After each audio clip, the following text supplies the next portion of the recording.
बिस्मिल्लाहिर्रहमानिर्रहीम। गुमनाम हीरो के मुअज़्ज़ज़ नाज़रीन, अस्सलामु अलैकुम। आइए चलते हैं कहानी की तरफ। इसके दरो दीवार और इसके अंदर मौजूदात से साहिल खुशबू नहीं आती थी। यह मुमकिन नहीं था कि इसे किसी खुफिया जगह छुपा कर रखा गया हो। वहाँ छुपने और छुपाने वाला कोई किस्सा ही नहीं था। इस कमरे के अंदर बराए नाम सामान था। एक स्टैंड पर दीवार के साथ बड़े स्क्रीन वाला टीवी रखा था। इसके सामने वाली दूसरी दीवार के नजदीक एक सोफा सेट नजर आ रहा था और बस कमरे के अंदर मुनासिब रोशनी का बंदोबस्त था। इन मुख्तसर तरीन लवाजमात में मैं अपनी साहिल को कहाँ तलाश करता। वो कोई नन्ही सी सुई नहीं थी कि इसे कहीं भी रखकर नजरों से ओझल कर दिया जाता। मेरा दिमाग इस सूरत हाल पर घूम कर रह गया। दूसरे ही लम्हे मुझे महसूस हुआ दरवाजे को पीटना बंद कर दिया गया था। या तो वो लोग वापस चले गए थे या फिर नाकामयाब होकर इन्होंने खामोशी इख्तियार कर ली थी और दरवाजे के बाहर मौजूद थे। बेमुहार शोर बुलंद करने वाला वो बदमाश सायरन भी खामोश हो चुका था, यानी यकीनी तौर पर इसे ऑफ कर दिया गया होगा इससे पहले कि मैं कोई कदम उठाता। स्टैंड पर रखे हुए टीवी का स्क्रीन रोशन हो गया। फिर इस रोशन मुस्ततील पर एक इंसानी चेहरा नमूदार हुआ। वो बड़े जाहो जलाल और क्रोफर वाला चेहरा था। क्लोजअप में वो शख्स बड़ा बारूब नजर आता था। मैंने इसकी उम्र का अंदाजा 55 के करीब लगाया। इसके गेटअप और हुलिये को देखकर मेरे जहन में जो नाम चमका वो चौधरी दिलदार का था। अज़ां बाद इसकी तस्दीक भी हो गई। चौधरी दिलदार बड़ी हद तक इंडियन फिल्मों के एक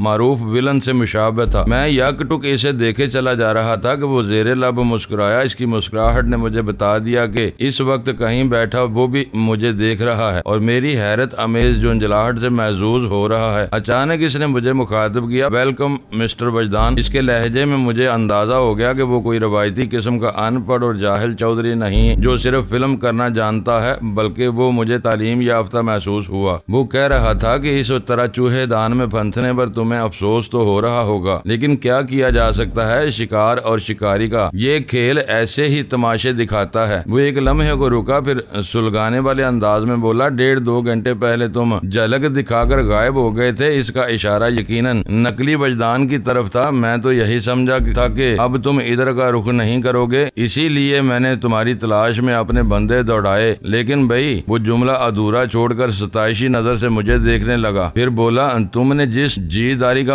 अभी मुजाहरा किया है मैं इससे बहुत मुतासर हुआ हूँ। मेरे 2 मुसल्लह गार्ड्स को तुमने पहले से अंटा गफील कर दिया और इस कमरे में पहुंच गए। चौधरी दिलदार तुम जैसे बहादुर दुश्मन से मिलकर खुश हुआ। हालांकि इस वाक़े से पहले मेरा ख्याल था कि तुम बहुत ही बुज़दिल और डरपोक हो, मगर भाई तुम भी क्या। वो जरा देर को चुप हुआ, फिर बात जारी रखते हुए बोला, मैंने तुम्हारे लिए चारा ही इतना जबरदस्त लगाया है कि तुम इसकी बू सूंघते हुए एक बार क्या 2 मरतबा क्या 1000 दफा इधर आओगे। चारे से इसकी मुराद साहिल थी। मैं साहिल के लिए इस किस्म की घटिया तशबीह से सुलग उठा बेख्तियार मेरे मुंह से निकल गया। चौधरी दिलदार, अगर तुम्हारी बकवास खत्म हो चुकी हो तो मुझे बताओ, मेरी साहिल को तुमने कहाँ छुपा रखा है। गुस्से के बहुत तेज और जुबान दराज भी हो। वो मेरे सवाल का जवाब देने की बजाय दुश्मन जीदार हो और गुस्सा वर भी हो तो इससे 2-2 हाथ करने में बड़ा मजा आता है। तुम फिक्र न करो, मैं तुम्हारे साथ तुम्हारे हाथ पांव बड़े तसल्ली अमेज अंदाज में तोड़ूंगा। वो यकीनन मुझे गुस्सा दिलाने की कोशिश कर रहा था और मेरे चेहरे के तासरात को भी बखूबी मुलाहजा कर रहा था। मुझे को भी उम्मीद थी कि इस वक्त कबीर शाह और फैसल भी इसके आसपास मौजूद होंगे और मुझे किसी टीवी स्क्रीन पर झुंझलाते हुए देख रहे होंगे। मैं जिस कमरे में खड़ा था इसे क्लोज सर्किट टीवी निजाम की बदौलत कहीं और देखा जा रहा था। चौधरी दिलदार ने इस कमरे को चूहेदान का नाम दिया था। इसका यही मतलब था। वो कमरा खास तौर पर इसी मकसद के लिए तैयार किया गया था। चौधरी दिलदार ने शायद मेरे ख्यालात पढ़ लिए। मालूमात अफजा लहजे में बोला, मैंने ये कमरा अपने दुश्मन की बेखबरी में इन्हें वाच करने के लिए खुसूसी तौर पर सेट करवाया है और बवक्ते जरूरत मैं इनसे राब्ता भी कर लेता हूँ, जैसा कि इस वक्त तुमसे बात हो रही है। अगर मैं खुद को तुम पर जाहिर न करना चाहता तो टीवी स्क्रीन रोशन न होता और तुम इसे कोई खराब टीवी समझकर नजरअंदाज कर देते, मगर मैं तुम्हारी हरकतों सकनात को नोटिस करता रहता। इस कमरे और कमरे में हर शय को देखने के लिए मैंने 4 मुख्तलिफ मुकामात पर खुफिया आंखें नस्ब करवा रखी हैं जो मेरी मर्जी के मुताबिक वहाँ की तफसील दिखाती हैं। वो इस कमरे में टेली कैमरास का जिक्र कर रहा था जिनकी बदौलत यहाँ के हर कोने को देखे जा रहे थे। मैंने एक बहुत बड़े मास्टर की खिदमत हासिल करके ये निजाम नस्ब करवाया है। इसने टीवी के शोबे में बहुत बड़ा अंजाम दिया है। मगर ये सब कुछ तुम मुझे क्यों बता रहे हो? मैंने हिड़े हुए लहजे में शॉर्ट सर्किट टीवी निजाम और इसकी कारकर्दगी से वाकिफ हूँ। मेरी बात को सुनी अनसुनी करते हुए बोला, फर्क इतना है कि आज से पहले मैं अपने शिकार को खुद इस कमरे में या ले जाया करता था। तुम पहली मर्तबा आज खुद इस कमरे में दाखिल हुए हो। सिर्फ दाखिल हुए हो बल्कि तुमने अंदर से दरवाजा भी बंद कर दिया है। मैं चाहूँ तो दरवाजा तड़वा कर कमरे के अंदर पहुँच सकता हूँ, लेकिन मैं ख्वाह की तोड़ फोड़ का कायल नहीं। तुम्हें इससे बाहर लाने के मेरे पास 101 तरीके हैं। वो चंद लम्हे खामोश रहा, फिर तनबीह करने वाले अंदाज में, एक बात जहन में रखना वजदान, आज खुद यहाँ से फरार की कोशिश न करना वरना जान से जाओगे। कमरे के सामने मुस्तैद गन बरदारों को मुतय्यन कर दिया है और इन्हें हुक्म है कि वो तुम्हें दरवाजे से बाहर आता देखते ही गोलियों से भून डालें। तुम जानते हो ताकतवर लोगों के नमक ख्वार कितने मती और फरमा बरदार होते हैं। मुझे डराने और दहशत ज़दा करने की कोशिश कर रहा था। मैं इस किस्म की गीदड़ बबकियों में आने वाला नहीं था। मैं इसकी आंखों में आंखें डालते हुए कहा, चौधरी दिलदार, तुम बहुत ही जलील और घटिया इंसान हो। ताकतवर कहते हो, मुझे बहादुर दुश्मन मानकर दो दो हाथ करने की बात करते हो। अक्लमंद भी हो और किसी पर्दा नशीन बेवा की तरह 7 पर्दों में छुप कर बैठे हो। शर्म में डूब मरो किसी जन्हे की तरह। मैं दानिस्ता इसे बरहम करने की कोशिश कर रहा था। मुझसे पंजा आजमाई का अगर इतना ही शौक है तो सामने आओ, तुम्हें पता लग जाएगा कि वजदान किस तूफान का नाम है। हौसला रखो, हौसला हौसला। वो फनकार से मुशाबा लहजे में बोला, मैं गंदी हरकतों से मुझे गुस्सा नहीं आएगा। छुरी के नीचे आया हुआ शिकार इस किस्म की उछल कूद करता ही है ना। तुम फिक्र न करो, मैं तुम्हें हर नोयत की जोर आजमाई का मौका दूंगा। मुझे इस वक्त 2 हस्तियों की फिक्र ने घेर रखा है। अव्वल साहिल कहाँ थी, दोयम सदफ क्या कर रही थी। साहिल इस कमरे में नहीं पाई गई तो इसका यही मतलब था कि वो जेरी मंजिल पर कहीं मौजूद थी और सदफ, इसने भी कोठी में गूंजने वाले खतरनाक सायरन की आवाज सुनी होगी और इसके बाद वहाँ मचने वाली अफरा तफरी भी इससे पोशीदा नहीं रही होगी। मुझे हैरत थी कि वो अब तक खामोश क्यों है। इस किस्म की सूरत हालात में तो इसे फौरन मैदान में कूद जाना चाहिए था। मैं इसकी तरफ से तशवीश में मुब्तला हो गया। साहिल के लिए मेरी तशवीश भी इंतहा को पहुंची हुई थी। इस कोठी के बावर्ची अल्लाह रखा से हासिल होने वाली मालूमात के मुताबिक साहिल को कोठी के बलाई हिस्से में रखा गया था। सलीम का भी यही बयान था, लेकिन साहिल इस कमरे में नहीं पाई गई तो इससे वाज़ेह हो गया कि चौधरी दिलदार बहुत ही गहरा आदमी है। वो यानी बाज हसास और नाजुक मामलात के बारे में अपने करीबी लोगों को भी कुछ नहीं बताता। सलीम और परवेज बड़ी तनदही से इस कमरे के बाहर पहरा दे रहे थे। इस पर मुतजाद ये कि इन्हें दरवाजे को छूने से भी मना कर दिया गया। दर हकीकत इस दरवाजे के हैंडल के साथ कोई ऐसा मैकेनिज्म काम कर रहा था जो सायरन को ऑपरेट करता था। ये फ्रीक्वेंसी और इलेक्ट्रॉनिक्स का दौर है। इस किस्म के खेल तमाशे आम सी बात है। एक मरतबा फिर मुझे यूं महसूस हुआ जैसे चौधरी दिलदार मेरी सोच तक पहुंच गया हो। इसने मोतदल अंदाज में कहा, इस कमरे की मिस्ट्री में उलझने की जरूरत नहीं, आराम से सोफे पर बैठ जाओ, फिर बात करते हैं। दरअसल वो किसी दूसरे कमरे में बैठा मेरे चेहरे के तासरात का जायजा ले रहा था और चेहरा दिलो दिमाग की किताब कहलाता है। वो मेरी सोच और ख्यालात को नहीं बल्कि मेरे चेहरे को पढ़ रहा था और सिचुएशन के मुताबिक बिल्कुल दुरुस्त अंदाजे लगा रहा था। मैंने खड़े खड़े कमरे का तनकीदी जायजा लिया। टेली कैमराज मुझे कहीं नजर न आए। जाहिर है वो कैमराज इसलिए नस्ब नहीं किए गए थे कि हर खास व आम की नजर इन पर पड़े। चौधरी दिलदार की आवाज मेरी समात से टकराई, सलीम और परवेज की हालत तो मेरे इल्म में आ चुकी है। तुमने इनके साथ अच्छा नहीं किया, लेकिन अभी तक मेरे खानसामा अल्लाह रखा का सुराग नहीं मिल सका था। इस बेचारे बूढ़े के साथ तुमने क्या सलूक किया है? मैंने जहरखंद लहजे में कहा, चौधरी तुम अभी तक अपने इस आदमी को भूले बैठे हो जो तुम्हारी कोठी के अकब में निगरानी पर मामूर था। वो वहाँ गंदी गली में बेहोश पड़ा है। जरा इसकी कैफियत भी मालूम कर लो। मैंने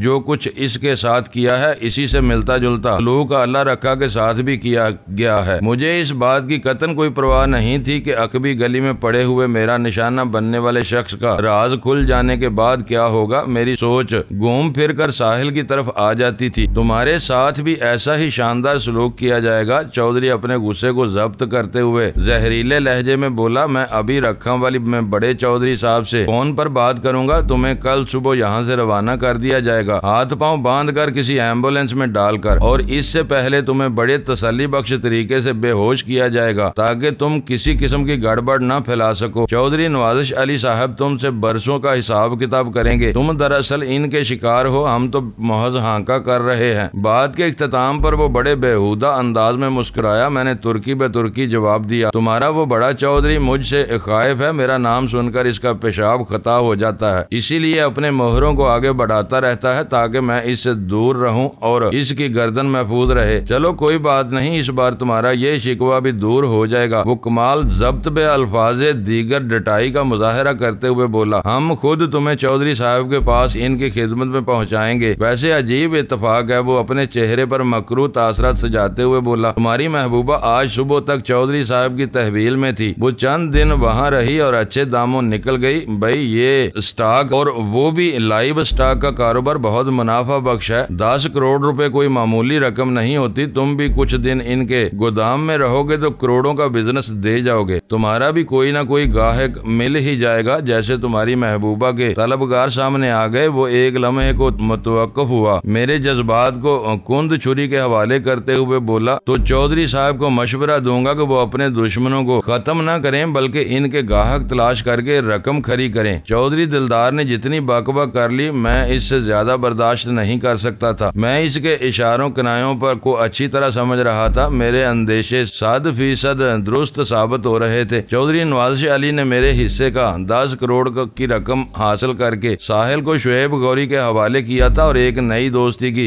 दाग बिल भी डाल दी थी। मैंने टीवी के रोशन स्क्रीन पर चौधरी दिलदार को नफरत अमेज नजर से घूरा और बड़ी ही जारहाना लहजे में दरियाफ्त किया, मेरी साहिल कहाँ है? भाई जब रकम वसूल कर ली जाए तो डिलीवरी फौरी हो जाती है। वो मेरे जख्मी कलेजे पर नमक पाशी करते हुए बोला, तुम्हारी महबूबा को कराची रवाना कर दिया गया है। ये सारा ड्रामा तो हमने तुम्हें ट्रैप करने के लिए रचाया था और हम इस कोशिश में कामयाब रहे। तुम इस वक्त मेरे रहमो करम पर हो। तुम बकवास करते हो रहमो करम के बच्चे, मैंने चीख चीख कर कहा। साहिल कहीं नहीं गई, वो इसी कोठी में मौजूद है। मैं बहुत जल्द इसे तुम्हारे पंजे से निकाल लूंगा। जज्बात के जोश में खासा आउट हो रहा था। चौधरी दिलदार ने बमें सुकेड़ते हुए मुझसे दरियाफ्त किया, तुम्हें इस बात का यकीन क्यों है कि साहिल भी अभी तक इसी कोठी में मौजूद है? इसलिए कि वो तुम्हारी माँ का कसम कबीर शाह इस वक्त तुम्हारे आस पास ही कहीं बैठा है। मेरा दिमाग भट्टी के मानंद दहक रहा था। वो किसी हरामी की औलाद मेरी साहिल को रखा वाली से लेकर लाहौर पहुंचा है और यहाँ से अपने साथ कराची के लिए जाएगा। तुम्हारे बड़े चौधरी साहब का बड़बोला लखते जिगर फैसल भी इनके साथ ही यहाँ आया है, मगर इसके साथी परवेज को तो मैंने लंबा लिटा दिया है। अब तुम्हें मेरे यकीन की वजह समझ में आ गई होगी। तुमने बहुत कम वक्त में बहुत ज्यादा मंसूबे मालूमात हासिल कर ली हैं। वो मानी खेज अंदाज में गर्दन हिलाते हुए बोला, लेकिन इसमें में से बाज मालूमात नाकस और पुरानी हो चुकी है जो मैंने तुम्हें बता दी। तुम्हारी महबूबा को आज ही सुबह यहाँ से रवाना किया गया है। तुम्हें मेरी बात पर यकीन न हो तो शुएब गौरी से राब्ता कर लो। तो फिर ये नुतफा ना तस्दीक कबीर शाह तुम्हारी बगल में बैठा क्या कर रहा है? मैंने हकारत लबरेज लहजे में कहा, क्या इसे बगल बच्चा बनाने का फैसला कर लिया है? वो पुचकारने वाले अंदाज में बोला, मैंने कहा ना तुम्हारे अंदाजे और मालूमात बाज मुकामात पर बहुत रद्दी हो चुकी है। कराची से कल 4 अफराद यहाँ पहुँचे थे। कबीर शाह और परवेज का काम रखा वाली और लाहौर के दरमियान माल की तरसील से था। बाकी 2 अफराद माल को लाहौर से कराची लेकर कराची की तेज रफ्तार जिंदगी का मारा हुआ शाह जी कुछ अरसा यहाँ क्याम करके अपने असाब को सुकून पहुँचाना चाहता है। यही बात है। मैं समझ गया वो मुझे सीधी बात कभी नहीं बताएगा और मैं इसकी फराहम करदा मालूमात पर यकीन नहीं कर सकता था। इसी लम्हे मेरे दिमाग ने फैसला दिया कि जैसे भी मुमकिन हो मुझे चौधरी दिलदार के इस पिंजरे से बाहर आना है और इसका पहला जरिया ये है कि दरमियानी टेली कम्युनिकेशन का सिलसिला मौकूफ हो जाता। मैंने फौरी तौर पर इन टेली कैमराज को तलाश नहीं कर सकता था जिनसे मुझे और इस कमरे को किसी दूसरी जगह नशर किया जा रहा था। बहरहाल ये मेरे इख्तियार में था कि इस कमरे में गुप अंधेरा करके कैमराज की आंखों को फोड़ दूं। दुनिया की कोई आंख हो वो देखने के लिए रोशनी की मोहताज होती है। अगर इस कमरे की लाइट बुझा देता तो चौधरी दिलदार बेबसी में डूब जाता। क्या सोचते ही मैंने हवा में प्रवास की और रोशनी के मोखरज पर पहुंच गया। इस लाइट का बटन कमरे में मौजूद नहीं था। इसने एक जोरदार झांपड़ रसीद करके इसे फारग किया। इसके साथ ही चौधरी दिलदार के 14 तबक गुल हो गए। वो घबराए हुए लहजे में बोला, ये क्या कर रहे हो? तुम्हारी माँ का सर कर रहा हूँ, मैंने टीवी के स्क्रीन पर मौजूद इसके फिरौनी चेहरे पर थूकते हुए कहा। कमरे में जुज़वी तारीकी छाने के बाद वो मुझे वाज़े तौर नहीं देख पा रहा था, लेकिन मैं इसकी मनहूस सूरत देख रहा था। वो धमकी अमेज अंदाज में गुर्राया, तुम बहुत बुरा कर रहे हो वजदान, इस बुराई में कुछ और भी शामिल कर लो, मैंने मस्कराना लहजा इख्तियार करते हुए कहा। फिर इससे कबल के वो कोई और बकवास करता, मैंने अपनी जगह से एक लंबा स्टेप लिया और मेरी तूफानी साइड किक ने टीवी के रोशन स्क्रीन को चिकना चूर कर दिया। मेरी किक में लामहदूद गमो गुस्सा शामिल था और मैंने वो किक यकीनन चौधरी दिलदार के खबीस चेहरे पर रसीद की थी। शन्नाके की एक तेज आवाज के साथ कमरा गहरी तारीकी में डूब गया। ये वही खिड़की थी जिसने मुझे थोड़ी देर पहले मुझे इस कमरे में आने से रोक दिया था। इसका सबब यह था कि खिड़की अंदर से बंद थी और मैं बाहर से अंदर दाखिल होने की कोशिश में था, लेकिन अब सूरत हाल अक्सर मुख्तलिफ थी। मैं कमरे के अंदर बंद था और आसानी खिड़की खोलकर बाहर जा सकता था। बाहर जाने के लिए तो मैं कमरे का दरवाजा भी इस्तेमाल कर सकता था, लेकिन इस दरवाजे की दूसरी तरफ मौत अपने खौफनाक जबड़े खोले मेरा इंतजार कर रही थी। ख्वाह खुद को हलाकत में डालना बेवकूफी होती। 2 भरी हुई क्लाशनकोफ्स पर मेरा कब्जा था, लेकिन अगर फेस टू फेस गन्स के दहाने खुल जाते तो दोनों पार्टीज को शदीद नुकसान पहुंच सकता था। मैं इस कमरे में ज्यादा देर रुक कर अपने लिए कोई नई मुसीबत नहीं खरीद सकता था। इस सूरत हाल में वो तारीक कमरा मेरे लिए वाकई एक चूहेदान साबित होता। मैंने अंधेरे में अंदाजे की उंगली पकड़ी और सुबक कदमी से इस दीवार की तरफ बढ़ गया जिसमें मज़कूरा खिड़की मौजूद थी। मुझे इस काम में किसी दिक्कत का सामना नहीं करना पड़ा, क्योंकि रोशन कमरे में मैंने खिड़की की लोकेशन को अच्छी तरह ज़हन नशीन कर लिया था। थोड़ी सी कोशिश के बाद मैं वो खिड़की खोलने में कामयाब हो गया। छत के ऊपर से लटक कर मैं ये अंदाजा कर चुका था कि खिड़की और छत की मंडेर में सिर्फ 4 फुट का फासला था। मैंने खिड़की का एक पट वाह किया और अपने बदन को बड़ी महारत से खुली हुई खिड़की में से गुजार कर खड़ा हो गया। अब मैं इमारत से बाहर था। इस वक्त मेरे सामने 2 रास्ते थे, या तो मैं छत की मंडेर पकड़कर ऊपर पहुंच जाता या फिर नीचे कूद कर टेरेस तक रसाई हासिल कर लेता। मैंने दूसरी राह को अपनाने का फैसला किया। मैं खिड़की के खुले हुए पार्ट में बैठ गया, फिर फ्रेम पर हाथ जमाकर मैंने अपने जिस्म को नीचे गिरा दिया। इस तरह खिड़की में लटकने से टेरेस और मेरे कदमों के बीच फासला बहुत कम रह गया। 6 फुट से निकलता हुआ तो मेरा कद ही था और लटके वक्त बाजुओं की लंबाई भी इसमें शामिल हो गई थी। इससे पहले कि मुझ पर किसी की नजर पड़ती मैं आसानी टेरेस पर पहुंच गया। इसी लम्हे मुझे कोठी के अकबी हिस्से में किसी गड़बड़ का एहसास हुआ। बाएं बाग की तरफ से कुछ इस किस्म की आवाजें उभरी थीं, जैसे 2 अफराद आपस में गुत्थम गुत्था हों। सदफ को मैं मोटर्स वाले एक शेड के नीचे छोड़ आया था और वो शेड इसी बाएं बाग में था। लगता था एक तवील इंतजार के बाद वो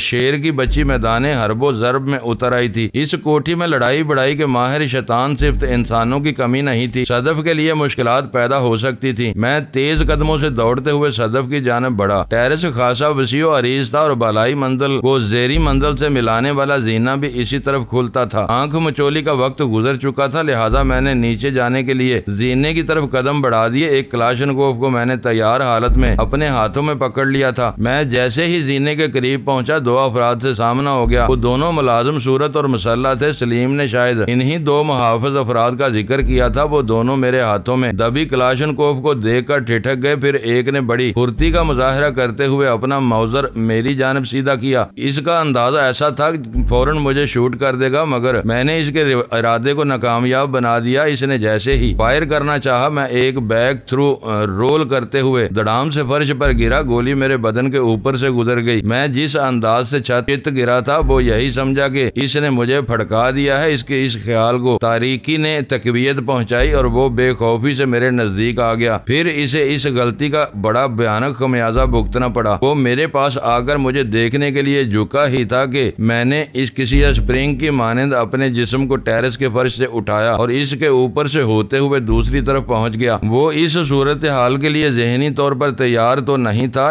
एक चित पड़ा मुर्दा किसी अफरीद की तरह इसके ऊपर से परवाज करते हुए गुजर गया था। बड़ी सूरत से पलटा और बेदरेग मुझ पर फायरिंग करने लगा। इस बेतुकी फायरिंग की लपेट में इसका साथी आ गया। मैंने इसे और भी दहशतज़दा कर दिया, क्योंकि इसका जख्मी साथी कटे हुए शहतीर की मानंद जमीन बोस हो गया था। मैंने इसकी वहशत से फायदा उठाया। इससे वो मेरी जानिब मतवज्जो होता। मैंने अपने हाथ में पकड़ी क्लाशनकोफ का बट इसकी खोपड़ी पर रसीद कर दिया। वो इस भरपूर जरब को बर्दाश्त न कर सका। वो अपने सार को थाम कर लड़खड़ाता हुआ एक पुश किक मारकर इसे दोबारा फर्श पर फेंक दिया। इसका मैं मुश्किल से 20 सेकंड सर्फ हुए थे। इन दोनों मुहाफिजों की तरफ से मुतमिन होने के बाद मैं जीने की तरफ बढ़ गया। इस मार्के में मैंने दुश्मन को 2 अफराद नकारा बना दिया थे। ऐन मुमकिन था कि फायरिंग की जाद में आने वाला रिवाल्वर बरदार शख्स दुनिया दीगर में पहुंच चुका हो। वो दुनिया जहान में जाकर कोई वापस नहीं आता। कोठी की ज़ेरी मंजिल पर खासी अफरा तफरी की आवाजें महसूस हो रहे थे। मेरी मालूमात के मुताबिक वहाँ अब चौधरी दिलदार, शबीर शाह, फैसल और 2 पेशावर औरतों के सिवा कोई और नहीं बचा था, या फिर मेरे साथी सदफ थी जो किसी अजीमुल शान मार का आराई में मसरूफ थी। मैंने ज़ेरी मंजिल पर कदम रखा तो औरतों के चीखने की आवाज मेरी समात से तक पहुंची। इसके साथ ही इंसानी कदमों की चाप भी उभरी। कोई इस सिमत आ रहा था। मैं उचक कर एक सुतून की आड़ में पहुंच गया। इसी वक्त फायर की आवाज गूंजी और सुतून का प्लास्टर उखड़ा मेरे सर पर गिरा। इसका मतलब यही था कि मुझे वहां छुपते हुए देख लिया गया था। ये एक खतरनाक सूरत हाल थी। मैंने अपने आप को सुतून की आड़ में समेटते हुए आहिस्ता आहिस्ता नीचे झुकना शुरू कर दिया। मुझे निशाना बनाने की कोशिश कुछ, जिसके नतीजे में दूसरी तरफ का प्लास्टर उखड़कर मेरी पीठ पर गिरा। क्योंकि इस वक्त तक मैं मुकम्मल झुक चुका था और मेरे हाथ क्लाशनकोफ बरदार हाथ फर्श के करीब पहुंच चुके थे। फायरिंग करने वाले के जाविये से मुझे अंदाजा हो गया कि वो मेरी नई पोजीशन से वाकिफ नहीं था और ना ही वो मेरी सर की बुलंदी पर फायर न करता। मैं सारी उम्र इस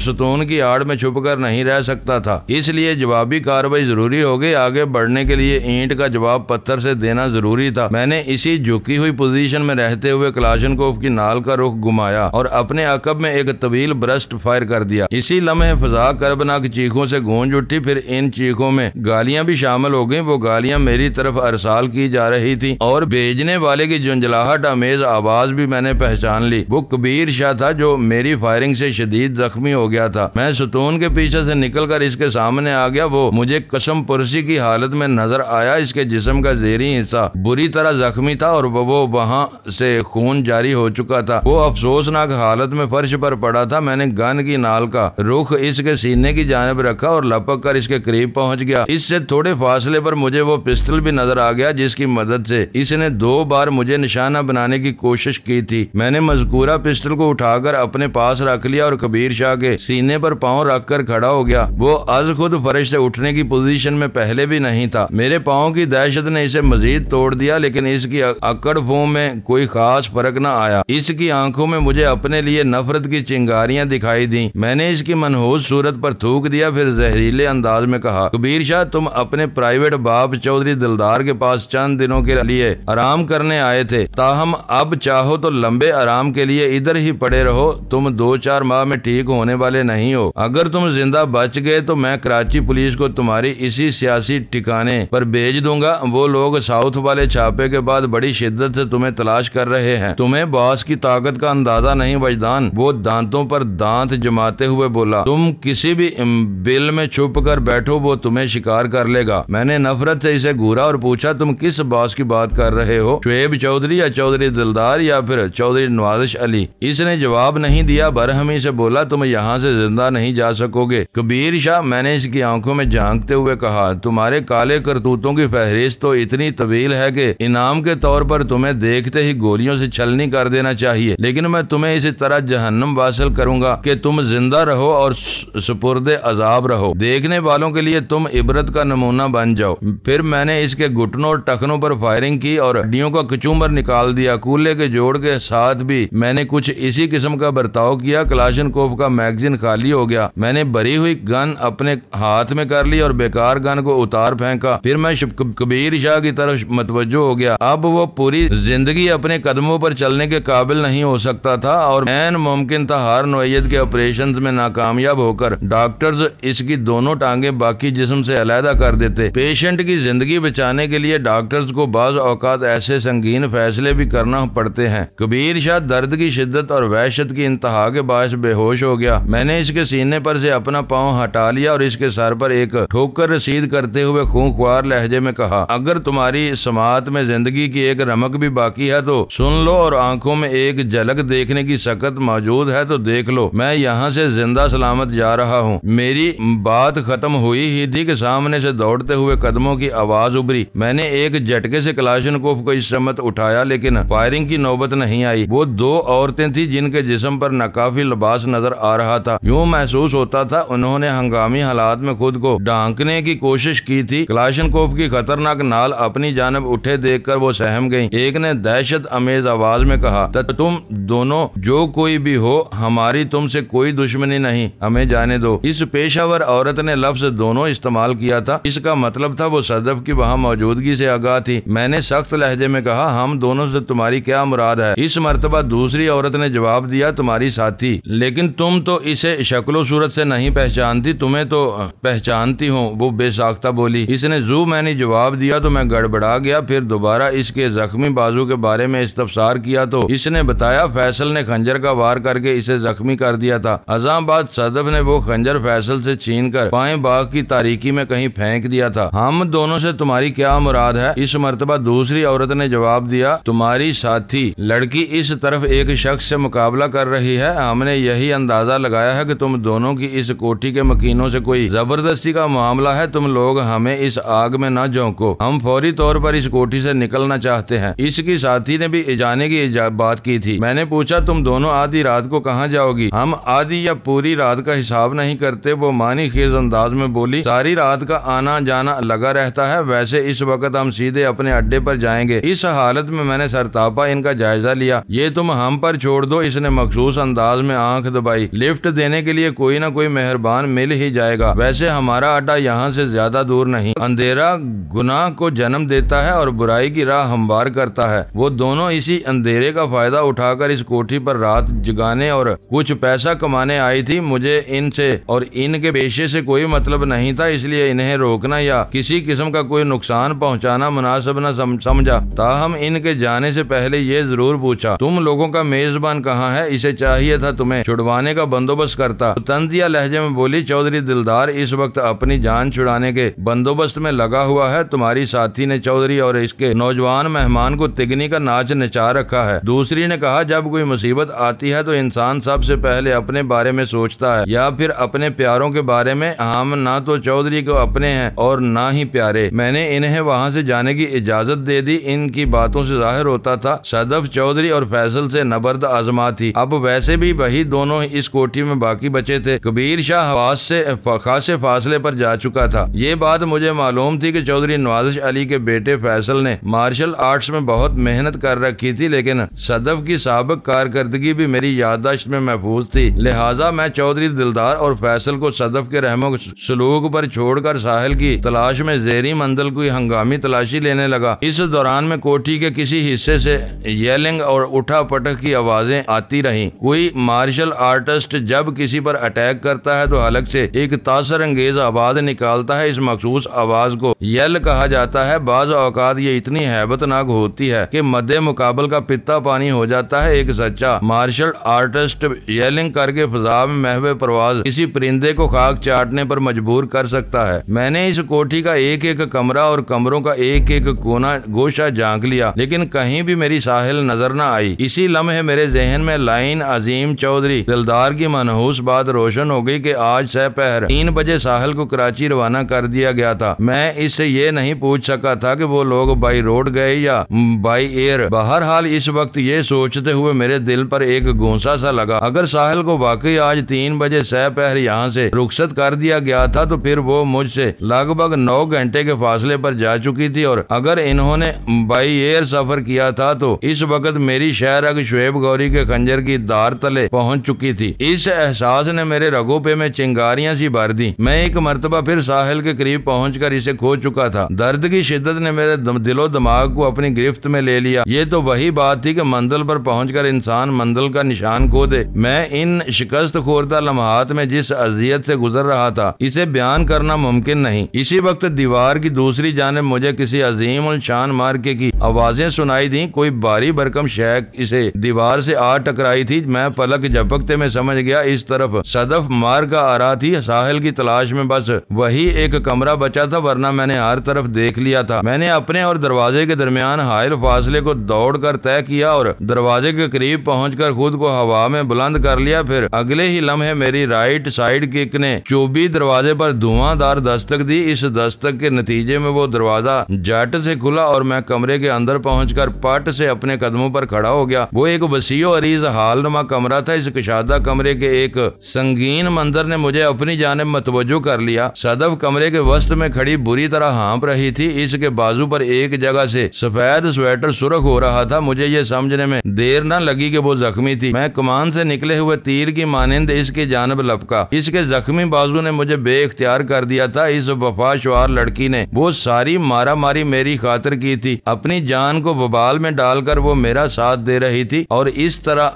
दोस्ती निभा रही थी कि कोई क्या निभाएगा। मुझे अपनी जान बढ़ता देखकर इसके जब्त का बंधन टूट गया और वो बड़ी वारफ्तगी के आलम में मेरे गले आ लगी। इसकी जज्बाती ख्वाहिश की तकमील के लिए मुझे थोड़ा सा झुकना पड़ा। इसने मुझे इतनी मजबूती से दबोच लिया कि जैसे खतरा हो अगर इसकी गिरफ्त ढीली पड़ी तो मैं बाप बनकर फजा में तहलील हो जाऊंगा। मैं इसकी दिली कैफियत से बखूबी आगाह था, लिहाजा इस जान निसार साथी के लिए मुझे खुद को फरामोश करना पड़ा। मैं भूल गया कौन हूँ, कहाँ से आया हूँ, किधर आया हूँ और किस मकसद के लिए आया हूँ। इस हालनुमा कमरे में सिर्फ दो दिल धड़क रहे थे और वक्त जैसे थम कर रह गया था। अगर वक्त आगे ना बढ़े तो तारीख रकम नहीं होती। कोई वाकया, कोई सानहा तारीख के रिकॉर्ड में नहीं आता। शायद इसीलिए ये जालिम अपनी मखसूस रफ्तार से धीरे धीरे आगे बढ़ता रहता है और हमारी बेखबरी में ये हमारा अच्छा बुरा रिकॉर्ड मुरतब करता चला जाता है, हम चाहे इसे तस्लीम करें या ना करें। अगरचे हम यही महसूस कर रहे थे कि वक्त थम गया है, लेकिन ये हमारी बेखुदी और खुद फरामोशी का समर था। वरना ये तो शातिर तो लम्हा बे लम्हा अपना रास्ता पाट रहा था और इस दौरान में ये हमारी तारीख भी रकम कर रहा था। हम दोनों ने अपनी जिंदगी से चुराए हुए कितने लम्हात किन हालात में गुजारे, किसने किस को किस कैफियत से गुजारा और कौन कौन एहसासात से आशना हुआ। हाल का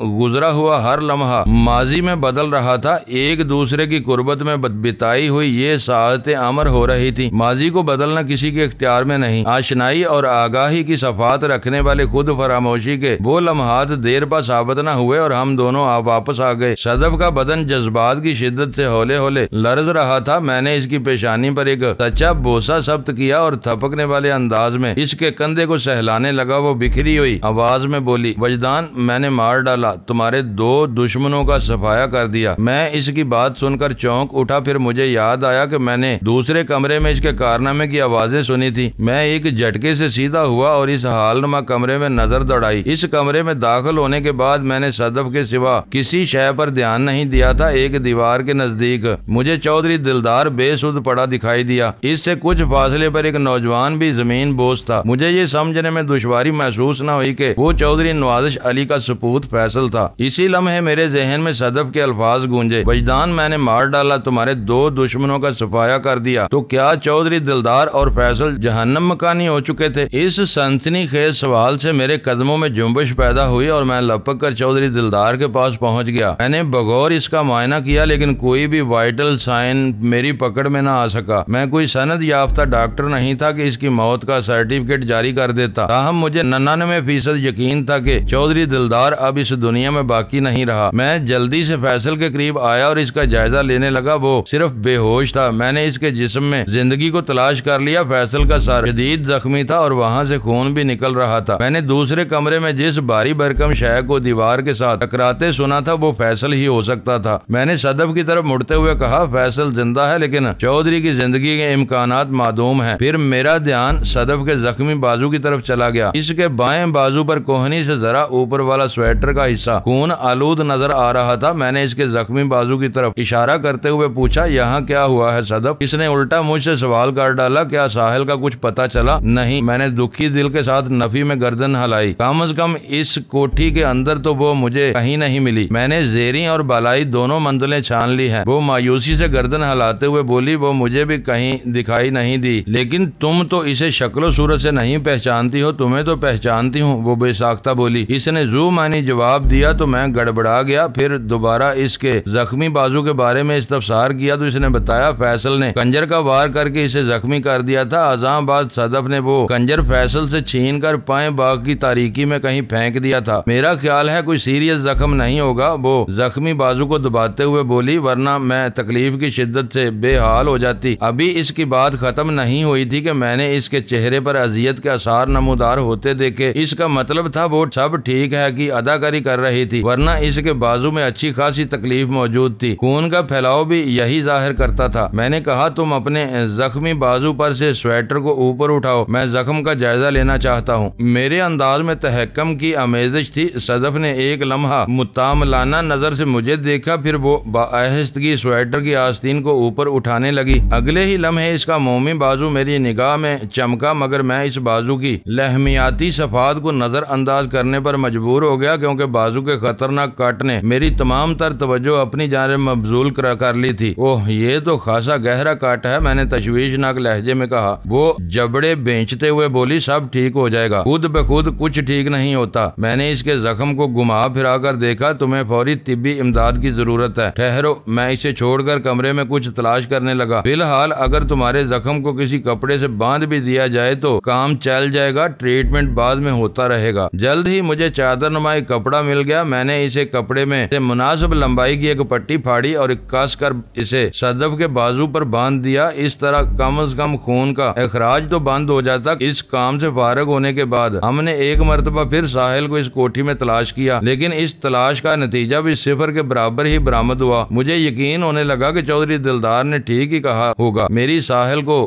मेरे वहाँ पहुँचने से पहले ही हटा दिया गया था। इस कोठी में अब हमारी दिलचस्पी के लिए कुछ भी बाकी नहीं रहा था। मेरा दिल चुप था। जब वो ही ना मिली तो क्या फायदा। कोठी में ऊपर नीचे कोई भी शख्स ऐसा नहीं था जो हमारी राह की रुकावट बनता। सब अपनी अपनी नींद में थे। सदफ ने पूछा, समझ में नहीं आ रहा इन लोगों ने साहिल को कहाँ भेज दिया। मेरी समझ में आ रहा है, मैंने गंभीर आवाज में कहा। इस वक्त हम दोबारा इसी हालनुमा कमरे में आ चुके थे जहाँ चौधरी दिलदार और फैसल मजकूरा हालतों में पड़े थे। तुम्हारी समझ में क्या आ रहा है? सदफ ने पूछा। वो अब तक मेरे साहिल, शुएब गौरी, चौधरी नवाजिश अली और दीगर अहम अफराद के बारे में बहुत कुछ जान चुकी थी। मैंने इसके सवाल के जवाब में वो हकीकत बयान कर दी जो चौधरी दिलदार की जुबानी मुझे पता चली थी। ओह, इसने पेशानी पर हाथ मारा, ये तो बड़ी गड़बड़ हो गई। फिर वो तशवीश भरे लहजे में बोली, साहिल को बाई रोड भेजा गया है या बाई एयर, मुझे ये जानने का मौका नहीं मिल सका। मैंने साफ गोई से काम लिया। वो बेताबी से बोली, तब हमें फौरी तौर पर कराची रवाना हो जाना चाहिए। तुमने तो सुबह उठ के टिकट भी बनवा रखे हैं, इन्हें और पीछे करवाने की कोशिश करते हैं। मैंने कहा, इससे भी मसला हल होता नजर नहीं आ रहा। क्या मतलब? वो हैरत से मुझे देखने लगी। मतलब ये कि अगर साहिल को बाई रोड कराची भेजा गया है तो वो कल दोपहर तक या इसके बाद वहाँ पहुँचेगी। हम सुबह यहाँ से रवाना होंगे तो इसके वहाँ पहुँचने से पहले हम कराची में होंगे, लिहाजा फौरी तौर पर रवाना होने की जरूरत नहीं। मैं एक लम्हे को रुका, फिर बात जारी रखते हुए कहा, और अगर वो बाई एयर गई है तो इस वक्त तक वो शुएब गौरी के कब्जे में जा चुकी होगी। हम सुबह से पहले कराची पहुँचे या दोपहर से पहले, इससे कोई फर्क नहीं पड़ेगा। वो बेजारी से बोली, क्या हम हाथ पर हाथ रखे इसी कोठी में बैठे रहेंगे? हरगिज नहीं। मैंने बेसुध पड़े फैसल की तरफ देखा और सफाकी से कहा, मेरे देरीना दुश्मन की एक नाजुक कमजोरी इस वक्त मेरी दस्तरस में है, मैं इसे अपने साथ ले जाऊंगा। जिंदगी में पहली मर्तबा तो चौधरी नवाजिश का कोई अहम मोहरा मेरे हथे चढ़ा है। बेइख्तियार मेरी आवाज बढ़ती चली गई। अब मैं देखूंगा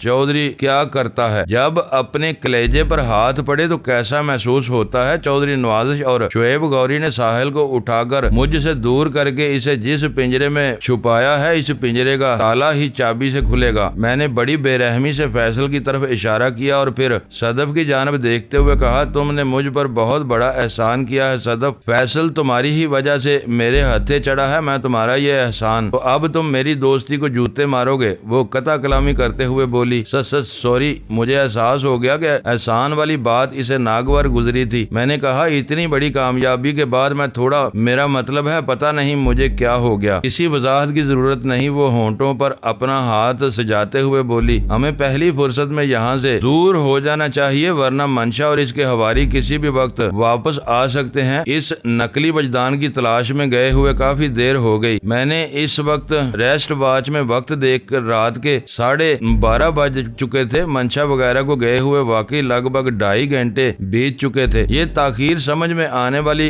बात नहीं थी, लेकिन सदफ ने जिस पहलू की तरफ तवज्जो दिलाई वो मेरी समझ में आ गया। अगले 5-6 मिनट के अंदर हमने जैसे तैसे करके फैसल को टोयोटा करोला की डिग्गी में पहुंचाया। इससे पहले हमने वहां से अपनी बैग्स निकाल लिए थे। अगले ही लम्हे हमारी गाड़ी डिफेंस फेज 2 की इस कोठी से रुखसत हो रही थी। ड्राइविंग सीट पर मैं काबिज था। जब हम इस गली में से निकलकर मेन रोड पर आए तो तो इसी वक्त एक जीप फराटे से गली में दाखिल हुई। इस जीप में कुल 4 अफराद सवार थे। मैं मंशा को सूरत से नहीं पहचानता था, लेकिन को भी उम्मीद थी कि वो नकली वजदान की तलाश में नाकामयाब लौटने वाले अफराद का काफिला था। मैंने रुककर ये देखने की कोशिश नहीं की कि वो लोग किस कोठी में दाखिल होते हैं। मैं इस वक्त एक ऐसे हवाई घोड़े पर सवार था जो अपनी मंजिल तक नॉन स्टॉप फ्लाई करता है, दाएं बाएं देखे बगैर ताक कर सीध में सफर करता। नए मॉडल की वो टोयोटा करोला किसी फ्लाइंग हार से कम नहीं थी। गुलबर्ग 3 वाली वो कोठी तारीकी और सन्नाटे में डूबी हुई थी। इस वक्त रात का 1 बजा था, लेकिन इसका ये मतलब नहीं था कि फरीद पाशा की कोठी ऐसा वीरान अंसर पेश करने लगी। कम से कम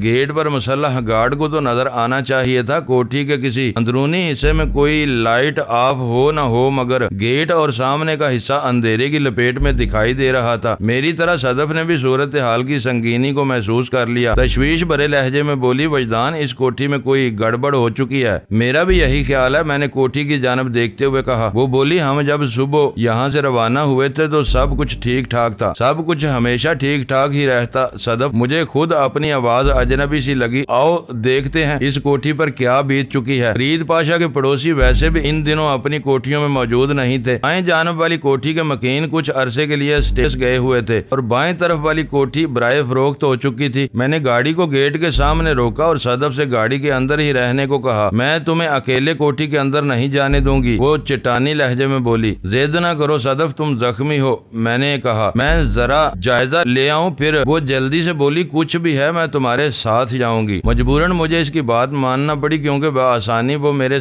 बात नहीं मान रही थी। मैंने पहले गाड़ी को कोठी के अंदर पहुंचाया। गेट को खुलवाने के लिए किसी से कहना नहीं पड़ा, क्योंकि वो ऑलरेडी खुला हुआ था। जल्द ही मुझे पता चल गया कि वहाँ की लाइट्स को किस तरह ऑफ किया गया। मैंने जिधर भी निगाह उठाई लाइट को टूटा पाया और ये फायरिंग का नतीजा था। सबसे पहले मैंने सिक्योरिटी गार्ड उमरदीन के कैबिन नुमा कमरे में झांका। वहाँ का मंजर बड़ा वहशतनाक था। अंधेरा होने के बावजूद भी मैंने देख लिया कि गार्ड कैबिन के फर्श पर आड़ा टेढ़ा पड़ा था। करीब ही इसकी गन भी मौजूद थी। मैंने गार्ड को छू कर देखा तो मुझे यकीन हो गया वो दूसरी दुनिया के सफर पर रवाना हो चुका था। मैंने सरसराती हुई आवाज में कहा, सदफ, हमारी गैर मौजूदगी में यहाँ पर कोई संगीन कार्रवाई हो चुकी है और मेरा ख्याल है इस वाक़े को ज्यादा वक्त नहीं गुजरा। कैबिन में अगरचे अंधेरा था, ताहम बाहर से आने वाली नाकाफी लाइट ने वहाँ देखने की आसानी पैदा कर दी थी। सदफ भी सिक्योरिटी गार्ड को मुलाहिजा कर चुकी थी। इसने कहा, वजदान, हमें फौरी तौर पर अपने साथियों की खबर लेना चाहिए।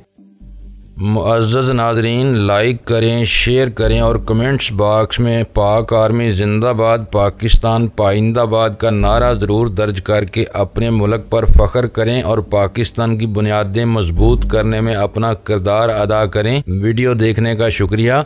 मुअज़्ज़ज़ नाज़रीन, अपना ख्याल रखिएगा और हमारे चैनल का भी। ISI पाक आर्मी जिंदाबाद, पाकिस्तान पाइंदाबाद।